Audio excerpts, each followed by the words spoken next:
Buenos días, buen día en la segunda jornada de los premios Next, el Festival Next de Comunicación e Innovación.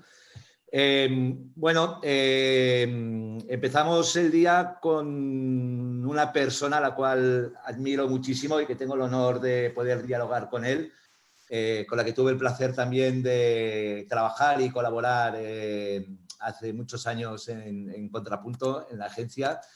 Se trata de Nacho Padilla. Me parece que es una persona ya mundialmente conocida. Nacho es licenciado en Publicidad y Relaciones Públicas y ha trabajado, empezó de redactor en Contrapunto BBDO en el año 97, donde estuvo 2 años. A partir de ahí se fue a Macán, 2 años más.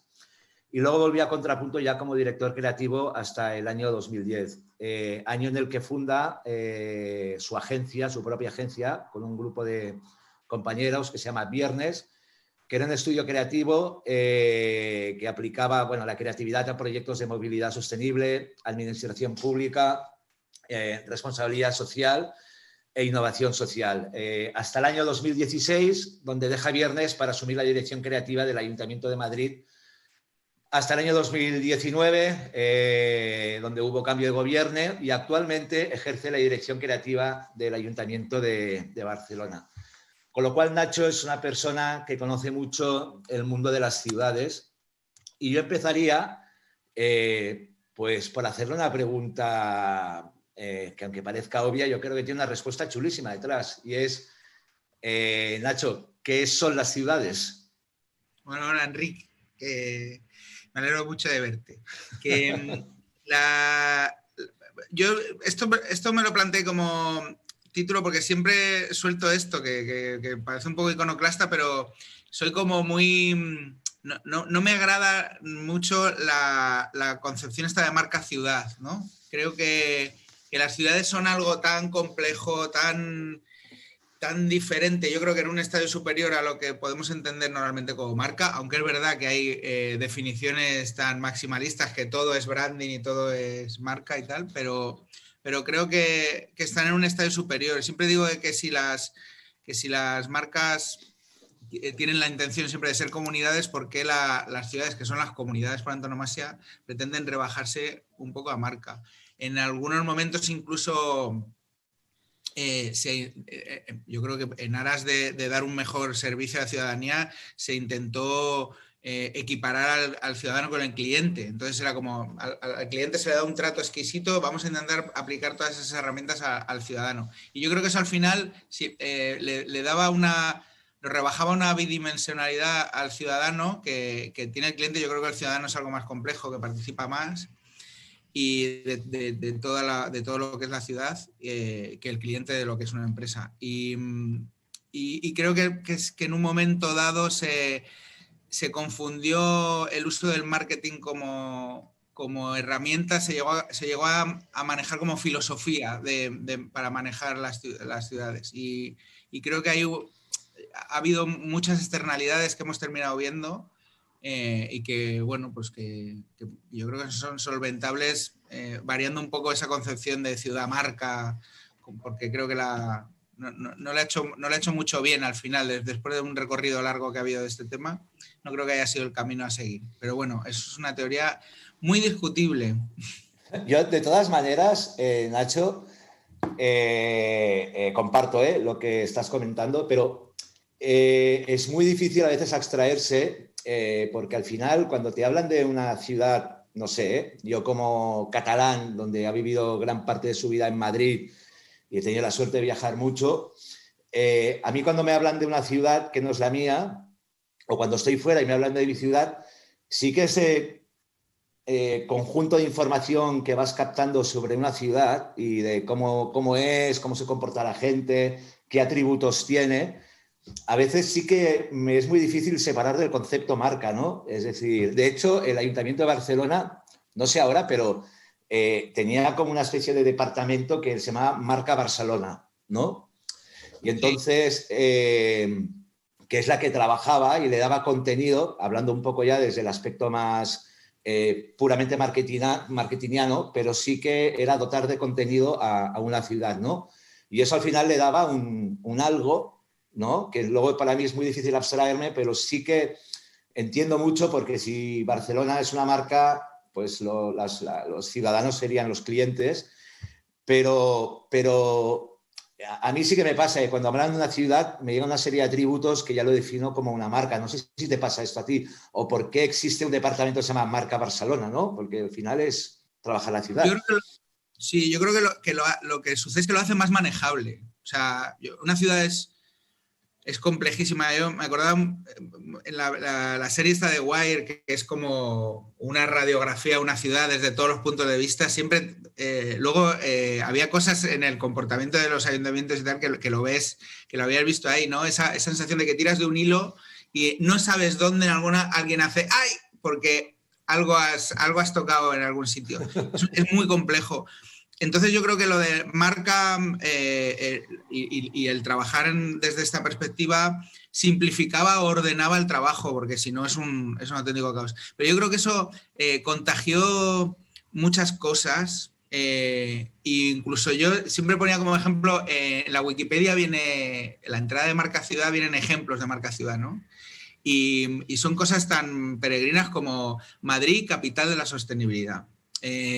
Barcelona, capital del conocimiento. Valencia, capital de la información global. Entonces, ¿qué pasaba? Que yo creo que siempre digo que las ciudades tienen un relato que es propio y que es natural y que es forman parte de la esencia de esa ciudad, construido tras siglos y siglos es una construcción común por parte de generaciones y generaciones. Y creo que hay un hubris, una especie de soberbia por parte del pensamiento marketingiano, que es, ahora te voy a contar yo quién eres. Creo que la labor de nosotros es entender muy bien qué es la ciudad, con mucha humildad, e intentar generar narrativas y formas de contarla que eleven eso o que nutran esa realidad que ya existe de relato en las ciudades. Y luego lo que dices tú, es verdad que cuando tú eres de fuera siempre te quedas con algo de... Era esta cosa valle-inclaniana de describir a una persona con 3 adjetivos y con eso te la define muy bien. Yo creo que sí, pero eso forma parte de contar, de lo que te digo, de contar lo que ya existe y no crear nuevas historias, que yo creo que eso es algo, por ejemplo, que viene un poco del branding, que es las marcas se reinventan constantemente, cambian de claim cada ciertos años, incluso las más sólidas han pasado por 7, 8 claims. Pero creo que las ciudades tienen que tener muy claro lo que son y el trabajo es a partir de eso que ya existe, empezar a trabajar. Hombre, yo recuerdo cuando entraste en el Ayuntamiento de Madrid, y eso es obvio y a la vista está, ¿no? Ese cambio que de repente que Madrid, o sea, Barcelona siempre estuvo, en ese caso esa rivalidad, ¿no? Entre Barcelona y Madrid que siempre ha habido. Barcelona en el año 90 más o menos, previo a las Olimpiadas, que culturalmente y a nivel de diseño hubo un gran despliegue y hubo un gran movimiento. O sea, me acuerdo que se hacía la primavera del diseño cada año, donde realmente había una serie de actividades, se fomentaba el diseño, pero con una mentalidad muy clara de dar a conocer una profesión que siempre había estado como escondida o no se le valoraba lo suficiente, sobre todo para ver que el diseño aporta cosas a las personas, a las ciudades, a los objetos, a todo. El diseño en el conjunto más amplio, no hablo del diseño gráfico, hablo del diseño en general, ¿no? Y sí que es verdad que Barcelona fue como un poco el epicentro mundial, te diría, el diseño. O sea, mucha gente que venía, yo tuve la suerte entonces de trabajar en el estudio Mariscal y realmente se le daba un valor. Y era entonces una profesión que estaba hasta bien pagada, ¿no? Y era bien remunerada porque el trabajo que tú hacías cumplía una función, más allá de lo meramente estético. Y eso me refiero a que cuando tú entraste en Madrid como director creativo en el ayuntamiento, hubo un antes y un después y todo el mundo hablaba de Madrid entonces. Y todo el mundo hablaba de todo lo que hacía Madrid, toda la cartelería, todo lo que veíamos. De repente era una ciudad muy bonita. Ya es muy bonita, pero era mucho más bonita. Entonces las calles eran mucho más bellas y veías como obras de arte ahí colgadas, que a mí me generaba hasta cierta envidia entonces, porque en Barcelona de repente que estuvo aquí, bajó a las catacumbas. Entonces, ¿tú no crees que el diseño tiene un papel relevante y la estética es importante también para una ciudad? Yo creo que sí. Bueno, absolutamente. O sea, yo creo que lo que decías tú de Barcelona, de la primavera del diseño, y cómo hay ciudades y otro tipo de espacios, de comunidades, países que han trabajado muy bien el diseño. Yo creo que le han dejado desarrollarse y se lo han tomado en serio. Eso yo creo que es algo que en Madrid, desde las instituciones, nunca sucedió. Nunca ha sucedido. Yo cuando entré en el Ayuntamiento de Madrid, la estructura comunicativa estaba absolutamente centrada en prensa y la parte de diseño no había un plan, no había una... No existía directamente. No había nada, no. De hecho, la Dirección General de Comunicación se llamaba Dirección General de Medios de Comunicación, porque estaba absolutamente centrada en la comunicación en prensa y medios, etcétera. Lo que se hizo es entender que la comunicación era otra cosa. Y lo único que hicimos en realidad fue profesionalizarlo y diseñar una licitación y una manera de poder permitir la entrada de talento en el ayuntamiento. O sea, nos limitamos a trabajar con los mejores profesionales posibles. Y eso te termina dando resultados. Entonces, yo creo que esa sistematización, y luego es cierto que Madrid tiene una característica un poco especial en este sentido, que es que está absolutamente plagada, saturada de marquesinas y publicidad exterior. Nosotros éramos conscientes, el ayuntamiento además tenía una facilidad o una entrada a eso, porque en realidad esos soportes son suyos y los cede a una empresa que cede a su vez un porcentaje, a veces grande, a veces pequeño, de esas caras al ayuntamiento. Con lo cual, el ayuntamiento tenía una capacidad de estar en el exterior gigante. O sea, yo creo que no había ningún anunciante privado que se pudiera permitir los alfombrados de comunicación que se podía permitir al Ayuntamiento de Madrid. Entonces, por esa simple razón, porque además el soporte era barato porque no lo pagabas, al final nos decidimos que la idea era hacer exterior porque era como mejor. Y nos dimos cuenta también que el exterior al final, lo que dices tú, decoraba la ciudad. Yo tuve como una especie de epifanía hablando con Iván Ramón, que en una conversación me dijo, dice, la administración pública tiene la obligación de dignificar el espacio público. Entonces había una responsabilidad ahí. En el momento en que tú alfombras la ciudad con imagen, tienes que hacer que esa imagen tenga muchos más mensajes implícitos que la propia comunicación que estás haciendo. Había veces que nos dábamos cuenta que las campañas eran más una decoración de ciudad y funcionaban más así ciertos eventos que un mensaje puro, porque yo creo que encima esa capacidad, otra cosa que tienen los ayuntamientos es que están comunicando constantemente.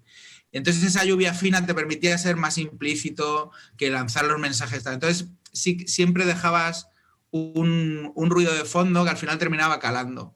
Entonces, bueno, esa fue la forma en la que trabajamos. Y sí que es verdad que se notaba en el ambiente simplemente porque era un ruido de fondo que estaba ahí. Bueno, porque fue un cambio brutal. O sea, es que hay las obviedades, ¿no? De repente cuando sales de Atocha y me iba hacia la agencia, hostia, gozaba viendo todo lo que había por ahí, ¿no? O sea, de repente... Es que la primera vez que volví a Madrid tras venirme, claro, ya aquí en la presión de publicidad exterior en Barcelona es mucho menor que en Madrid. De hecho, cuando salí de Atocha, que me pasó lo mismo, salí de Atocha y dije, hostia, o sea, me giré y en mi campo de visión había como 10 marquesinas, lonas, no sé qué, o sea, de repente era boom, te venía a la cabeza. Entiende que el ayuntamiento tiene un porcentaje de todas ellas, así que es muy probable que en algún momento dado salgas de Atocha y veas 4 comunicaciones del ayuntamiento. Oye, una pregunta, ¿has venido a hacer lo mismo en Barcelona ahora mismo? ¿Has venido a reconquistar un poco todo eso que hemos perdido y que hemos dejado de lado? Porque justamente ayer, que tuve también el honor, bueno, que estabas tú también en la gala de premios, de la entrega de premios de los Laus, o sea, joder, veías un trabajo cojonudo. ¿no? O sea, se veían cosas súper bonitas. Que todavía existe una cultura, hay ganas, es una profesión, joder. Edificios enteros con animaciones luminosas. Entonces, bueno, es verdad que es una sala de exposición en Madrid que permite estas cosas. Aquí, y llevan trabajando tiempo en ello duramente, porque es un trabajo de orfebrería administrativa, se está trabajando en una licitación que vaya en el mismo sentido de poder trabajar de manera continua con proveedores, porque soy muy crítico yo también con la ley de contratación de servicios públicos, porque está pensada para unas cosas que el diseño no, pero para el diseño no. Entonces es horroroso trabajar con diseño desde la administración pública porque es muy complicado. Entonces, bueno, estamos activando todos los mecanismos y el trabajo ya se venía haciendo y vamos a ver, sí, la idea es, claro, este está aquí. Había una cosa, ayer salió un artículo, y yo creo que trasciende un poco el diseño, salió un artículo en El País, en Icon, que hablaba de la Plaza de Colón en Madrid como ejemplo de chisgarabís estético, ¿no? Que de repente hay una menina gigante, una bandera española más gigante todavía, otra más, una escultura, un no sé qué, y que de repente no había nada, no había nadie al volante, parecía este. Entonces, ya, de su padre y de su madre cada cosa, ¿no? Sí, yo creo que en Barcelona es esto históricamente más controlado, en Madrid es que nunca pasó. Y bueno, y yo creo que ya no es solo la comunicación, sino más cosas. Yo creo que Barcelona, yo cuando vine también venía más acojonado que en Madrid, porque en Madrid yo entré con un perfil bajísimo, haciendo las cosas tranquilamente hasta que se empezaron a ver, pero aquí hay mucho trabajo previo hecho. Bueno, yo te digo que aquí te voy a poner presión, pero hay muchas expectativas con tu entrada en el ayuntamiento. O sea, que vas a tener los ojos encima a ver qué es lo que hace Nacho o deja de hacer. Pero justamente... a ver, va campaña a campaña esta cosa. O sea, que ahora venimos con la de Navidad. Así, entré con un ruido así con todo lo que es el confinamiento, Barcelona tomó el poder. La de la Merced, que yo creo que ha funcionado muy bien. Ahora viene Navidad. Yo creo que en Madrid también se funcionaba a impulsos. Hay unas campañas base y luego hay como grandes campañas que se hacen a lo largo del año. Y ahí sí funciona un poco también el Ayuntamiento de Barcelona. Pero bueno, veremos, a ver. Sí, y luego, no sé si hablando ya dentro del entorno de comunicación es distinto y la gente igual tiene que entender lo que es un estudio de diseño a lo que es una agencia de publicidad, porque antes parecía que estaba más restringido a lo que son puramente agencias y los estudios de diseño estaban así como un poco dejados de lado, ¿no? Sí. Una de las cosas que me ha parecido muy interesante es que esto lo abriste más allá de lo que son las agencias de publicidad, ¿no? O sea, de repente veíamos estudios súper talentosos, donde había equipos, donde había mucha gente que además venía, como es el caso de Marga Castaño de Aperitif, ¿no? Que venía del mundo de la agencia y cansada del mundo de la publicidad, no me extraña, lo deja y se mete y monta su estudio, aparte con un éxito enorme, todo el trabajo que está haciendo, porque es súper cuidado y súper mimado. Pero, por ejemplo, en unas jornadas que tuve el placer de participar también, hay muchos estudios de diseño que están empezando y la gente se acojona porque cree que su trabajo, porque al final es gente que está estudiando mucho tiempo, que no es una profesión, tiene una parte artística, pero es una profesión donde tienes que entender muy bien cuando haces algo, para qué lo haces y qué objetivo tienes eso que estás haciendo. Luego, evidentemente, está el talento, quien te lo hará mejor o peor, tienes que saber mucho sobre muchas cosas. Y hay mucha gente, o sea, habían estudiantes que creían que era una profesión que no tenía futuro porque no estaba valorada por el ciudadano. Nosotros podemos valorar, no sé por qué, el trabajo que hace un médico, lo valoras, ¿no? Cuando te cura o salva a una persona. Lamentablemente valoramos mucho lo que hace un futbolista, ¿no? A mí eso me da mucha rabia y me gusta el fútbol y creo que hay futbolistas que tienen mucho talento. Se valora mucho la tarea de un bombero, pero justamente siempre tenemos una profesión, los que estamos dentro del mundo de la comunicación, de la publicidad y del diseño, sobre todo del diseño, que no está valorada, que hay gente que se cree que es gente que tiene la mano rota dibujando, por ejemplo, ¿no? Bueno, Joder, a mí me toca los huevos, así de claro te lo digo. Digo, hostia, ¿por qué valoramos más a un abogado, ¿no? Que con ningún problema, o sea, que muy bien, porque los abogados ejercen una profesión con un objetivo claro, pero los diseñadores también, y se nos minusvalora muchas veces, ¿no? En plan, ¿por qué te voy a pagar esto tanto dinero si total para lo que hace? Joder, y eso toca los huevos, y eso lo que hace es que como sigamos así, va a ser una profesión que nadie va a estar, nadie lo va a querer ejercer, porque dirá, tío, si voy a pasar hambre.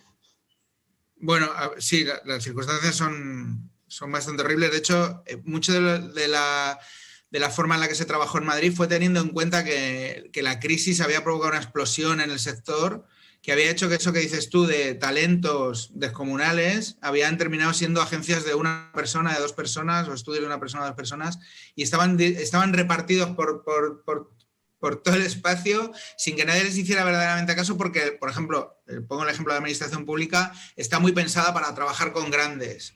Y lo que hicimos nosotros fue bajar ciertos aspectos de la licitación para que pudieran acceder otro tipo de empresas. Otra cosa que hicimos fue lo que dices tú, valorar al profesional. Cuando se trabajaba de otra manera, las personas que solicitaban diseño eran gente no profesional, ni que no trabajaba para el marketing, ni que no sabía de diseño, y que hacía la petición y la juzgaba, dejando al diseñador como una especie de ensayo y error y en un mundo en el que estaba completamente vendido. Nosotros cambiamos un poco la forma de trabajar y el respeto al profesional en el sentido de tú eres un experto en tu área, trabaja un briefing de una manera profundísima. La verdad es que en el Ayuntamiento de Madrid se daban y aquí en Barcelona también se dan unos briefings espectaculares porque a la gente que prepara pedía un escultor que te hiciera el cartel. Bueno, un escultor es un magnífico escultor, pero no es necesariamente un cartelista. Yo creo que hay que tener esa visión de que una persona que lleva 20 o 30 años dedicándose a una cosa sabe lo que está haciendo y si lleva 5 o no. Los profesionales saben lo que están haciendo y es poner a cada uno en su sitio. Pues yo creo que hay que reivindicar y poner en valor, es lo que digo yo. Imagínate que yo estuviera juzgando el trabajo de un médico, en plan, bueno, no lo has hecho muy bien porque aquí has hecho una hendidura y... Bueno, ahora con la pandemia lo estamos viendo, ¿no? Que sí. Todos sabemos y todos sabemos hacerlo. Pero eso en el diseño es que es no, así, y se deja, o desgraciadamente, y tú los que hacen, donde se pide a todo el mundo que un concurso abierto a todo el mundo, no acotado a un colectivo, no, abierto a todo el mundo y que luego no se remunera, ¿no? Sí. No se remunera el trabajo. Tú haces esto y quien gana verá su trabajo publicado, que parece que sea el premio, ¿no? El que publique tu trabajo, como que es como de locos y te lo voy a decir, como de sinvergüenzas quien hace esto. O sea, a mí es verdad.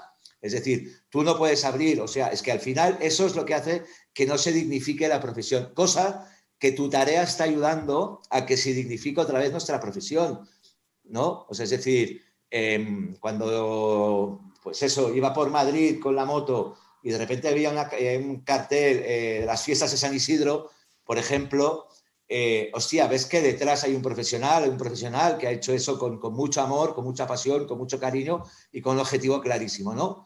Pero el problema es que el diseño, no sé por qué, y sobre todo porque sí que es verdad que en España tuvo una época, pues teníamos a Cruz Novillo, por ejemplo, ¿no?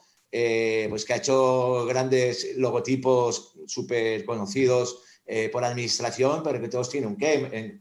En Barcelona tenemos a América Sánchez, que también, Carlos Rolando, que falleció hace un par de años. Entonces eran profesionales de verdad, que tenían su estudio y tenían su equipo detrás, y eso ha desaparecido. Ahí te voy a contar una cosa.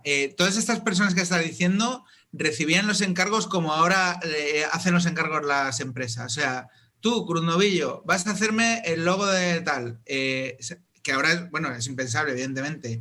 El problema es que entre ese tipo de trabajo en el que se dirigía directamente a un gran profesional para que hiciera su trabajo, ahora evidentemente hay que hacer un concurso y tal igual. Lo que pasa es que la ley no está diseñada para que ese concurso premie necesariamente al mejor profesional. Primero por lo que dices tú, porque los concursos a riesgos y el trabajo no remunerado hace que mucho talento no se presente directamente a las cosas de la administración. Ya. Y luego que la forma de puntuar y de juzgar, que muchas veces el jurado no es profesional, muchas veces la puntuación es económica, hace que el trabajo que salga pues no sea el mejor. Entonces, Sí. es una cosa muy prosaica para pero la verdad es que hay mucho trabajo administrativo detrás que hay que hacer para que la administración pública pueda sacar adelante buen trabajo. Bueno, que ese es el problema. Otro de los problemas que nos encontramos es cuando se valora. Yo he participado en infinidad de proyectos, de concursos para la administración cuando estaba en la multinacional y muchas veces la oferta técnica, pues han habido agencias o estudios que tenían la mejor puntuación técnica, pero como no tenían la mejor puntuación económica, pues entonces, cuando haces sumas y restas, el que ganaba, ganó porque tenía una propuesta económica muy fuerte, pero la propuesta técnica, que al final es lo que aporta valor, ¿no? Pues quedaba en un segundo plano. Y eso es otra de las cosas que se tiene que cambiar. Eso es lo que te decía de que la ley de contratación de servicios públicos está basada en un tipo de contrato que el factor determinante es el precio, porque lo que pides está tan definido que todos los proveedores te van a dar el mismo objeto, pero la única diferencia que puede ser o mejoras a la entrega o el precio, etc. Entonces, esa lógica se aplica al diseño. Es decir, que en muchos casos la lógica que impera es que un logo que vale 10 es mejor que un logo que vale 20. Y probablemente lo que suceda es que el logo que vale 10 no funciona, eso no se tiene en cuenta, porque luego habrá que quitar el logo que valía 10 y volver a hacer un concurso y al final quedarse con el de 20. Entonces, bueno, eso son cosas que hay que cambiar. El otro día escribía para la Asociación de Agencias de Comunicación de Navarra y venía a decir eso, que las asociaciones de diseño, de publicidad y tal, tienen que hacer de lobby en el lugar, no escribir las típicas cartas abiertas a las administraciones que lo hacen mal, sino ejercer de lobby en el Congreso, que es donde se redactan las leyes y donde se redacta la administración pública para que esto cambie, porque ahora mismo no está preparado el país para tener por defecto el mejor diseño posible. Ya, bueno, eso, igual aquí me matan por lo que voy a decir, y luego están muchos concursos públicos, sobre todo administración, donde siempre te da miedo presentar por los chanchullos que puedan haber ahí dentro, ¿no? O sea, ahí la ley de transparencia también, es decir, a mí me gustaría ir a ver cuando evalúan un trabajo y que sea de oyente y ver los criterios con los cuales que seleccionan un trabajo, creen que es mejor un trabajo que otro, porque no hay profesionales. Nosotros en el Ayuntamiento de Madrid, la primera cosa que pensamos para la licitación era el jurado tiene que ser 100% profesional y 100% exterior al ayuntamiento. Era externo totalmente, no estaba ni yo, no había nadie del ayuntamiento en el... ¿Eso quién decidía, dices? Sí. Los que juzgaban. Además, lo nombraban el CDC, APIM, que era la Asociación de Ilustradores de Madrid, y DIMAZ, que es la Asociación de Diseñadores. Esas tres asociaciones nombraban el jurado, y nosotros también nombramos a 3, pero profesionales externos al ayuntamiento. Al final había como 11, 12 jurados, que diluía un poco lo sectorial, y era externo. Y claro, tenían el poder de decidir quién pasaba a la fase de mejora económica, con lo cual, si era muy malo, pues no pasaba. O sea, es darle poder a un jurado y evitar estas cosas que dices, porque muchas veces el jurado de un premio es 2 técnicos y gente que es que no se dedica a la profesión. Entonces, las valoraciones son, pues bueno. No sé. Ya, ¿y cómo ves el futuro?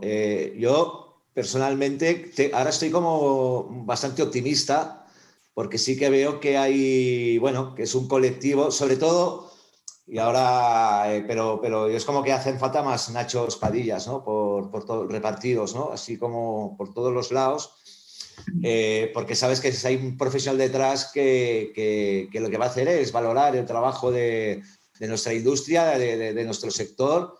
Luego, el que sea un trabajo que esté remunerado, justamente remunerado. O sea, aquí no estoy diciendo de que uno se tenga que hacer millonario, pero entre hacerse millonario y pasar hambre, aquí hay algo, ¿no? Porque al final hay una labor de muchas horas de investigar, de mirar, de probar, de prueba-error. Y lo que sí que veo, de la misma manera que lo vi en Madrid, que lo que fue es dignificar también una profesión que estaba ahí como muy aletargada y dejado de la mano de Dios, y que has visto la capacidad que tienen para dar valor a una ciudad, ¿no? Que es un colectivo que ha transformado evidentemente junto a un ayuntamiento detrás que lo impulsa y que tiene ganas, y que hay un grupo de profesionales que trabajan en esa dirección. Pero al final la gente tiene que entender que los diseñadores, da igual, que sea, pueden ser gráficos, industriales, no sé, el que diseña una silla o el que diseña una lámpara o una farola, ¿no? O sea, joder, eso dignifica a un colectivo y dignifica a una ciudad también, ¿no? O sea, hace que la hora de ir a pasear, hostia, pues lo que te encuentres sea mucho más agradable, la accesibilidad también, ¿no? Pues para a todas las personas que lo necesiten. Hostia, es abrir la ciudad a la ciudadanía, y que la ciudadanía lo disfrute y le aporte valor. Y todo esto al final, o sea, hace que influya en la sociedad, en hacer una sociedad mucho mejor y mucho más rica culturalmente, y en todos los ámbitos, ¿no? Y me fijé, por ejemplo, ayer en la entrega de premios, que hay sitios que la gente puede pensar, ¿no? Como Murcia, ¿no? O sea, Murcia de repente hay un talentazo ahí de profesionales del mundo del diseño, y te digo, y estudios que han ganado o han sido reconocidos en grandes festivales de todo el mundo, ¿no? Y te das cuenta que hay sitios en España, ¿no? Donde hay un talento enorme, y que luego esa ciudad o ese pueblo o ese municipio les sabe sacar provecho, ¿no? Yo a veces pienso que igual es como más recogidito todo, y es como más fácil. En las grandes ciudades yo creo que cuesta mucho más, evidentemente, por la envergadura, pero le falta el mimo y el cariño, ya no solo digo estético, sino para hacer las cosas bien, ¿no? Y que realmente eso se traslade a un beneficio para el ciudadano. No sé qué piensas. Bueno, a ver, lo que dices tú, en España Claro, he dicho muchas cosas. hay un talento descomunal, o sea, de eso no hay, o sea, quiere decir que cuando las cosas están feas, salen mal, están mal hechas, es una cuestión de cómo se ha vehiculado ese talento, o se le ha abierto la puerta o se le ha cerrado. Es decir, yo creo que lo que dices tú de meter criterio profesional dentro de las administraciones y generar un armazón administrativo que permita y mecanismos administrativos que permitan la entrada de ese talento. Porque si no, o sea, si el talento existe y no se ve, es porque no se le está permitiendo ser visto. Sí. Entonces, bueno, son cosas que, sabiendo que ese es el problema, hay que ir a la raíz del problema, que yo entiendo que es lo que dices tú. O sea, hay una parte que es dejar entrar el criterio profesional dentro de las instituciones para que la valoración sea la adecuada, y en la curaduría y la dirección creativa, etcétera, y crear un armazón administrativo y una legislación que permita que eso sea posible. ¿Y eso cómo se logra?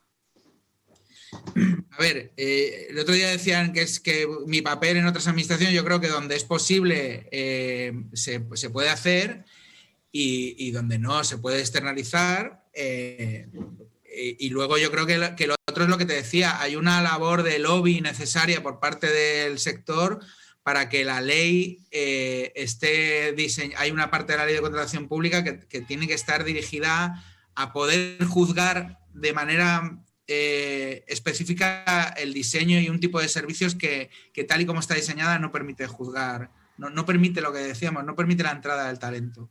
Porque el talento está, o sea, es que el talento es lo que dices tú, o sea, vas a cualquier sitio y flipas, ves los lados, o sea, trabajan para afuera. Mira, yo trabajé hace poco para unas campañas de paradores con... muy bonitas, por cierto.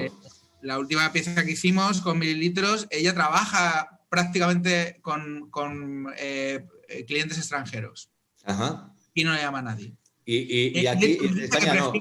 Que prefiere trabajar por afuera porque las formas de trabajo, que luego la administración pública está por ahí, pero el drama del cliente español y sus 180 días o sus 290 días de pago, todas estas cosas que solo se ven aquí, hace que muchos profesionales, muy buenos profesionales del diseño y la ilustración, se dedican a trabajar porque ahora, claro, puedes trabajar para todo el mundo, con lo cual dices, mira, prefiero trabajar para afuera porque las condiciones laborales son más claras, más precisas, no te pagan más, pero es todo más...